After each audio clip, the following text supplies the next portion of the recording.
Mike Hughes here. I'm with the Salaya Beach House, and I'm here with Paula, and you're going to tell us a little bit about your little houses? Yes.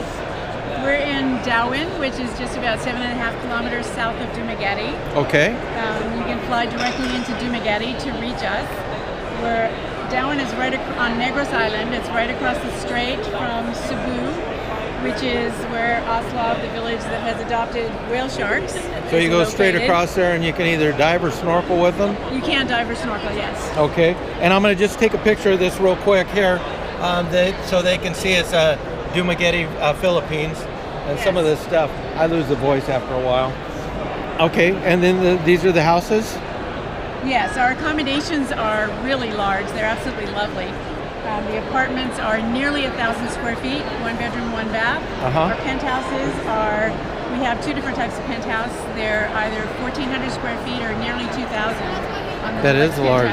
So they're very large and comfortable. Okay, and then is there a charter system that you use or have there, or at the houses? We have our own dive shop. Own dive shop, okay. And we have our own restaurant. And our dive shop is run by the former inspector for PADI for all of the Philippines. Okay. And then we also have an instructor who is also a doctor of zoology and marine biology. So a couple titles to throw around. Yes, cool. We do. And we have an instructor who is also a yoga instructor. That's even better. That's more credibility. Who has studied at ashrams in India. So she's very good. We have a yoga studio.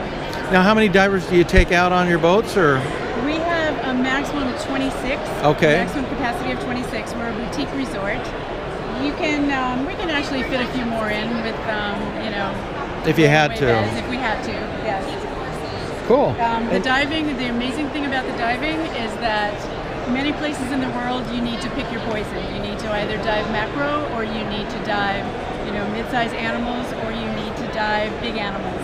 And we're a place where you can dive right off the beach with an abundance of macro life on dark sand, which is a perfect background for photography. Right. Or out at Apple Island, it's a turtle reserve. There's a lot of turtles, schooling jacks, schooling barracudas, a lot of mid-sized schooling fish. A lot of schools. Up to the biggest fish in the sea over at Oslov. Cool. And there's several of those over there. They don't even leave. They just stay around there all year round. It's the juveniles that come into the village area. And the juveniles are 25, 27 feet. Yeah, those little guys. If we take the boat over, there's a couple of spots to dive a little farther out of the archipelago that it's closer to a migratory area, which is anything. For the adults. Anything can Adults happen. only. The adult whale sharks, anything can go by. Cool. Well, great. And if they want more information, they would go to SalayaBeach.com. Houses. To get a hold of me, it's just Paula at SalayaBeachHouses.com. At Paula at Salaya Beach's Houses. Beachhouses.com. That's easy for you to say. Enough. Thank you. Thank you.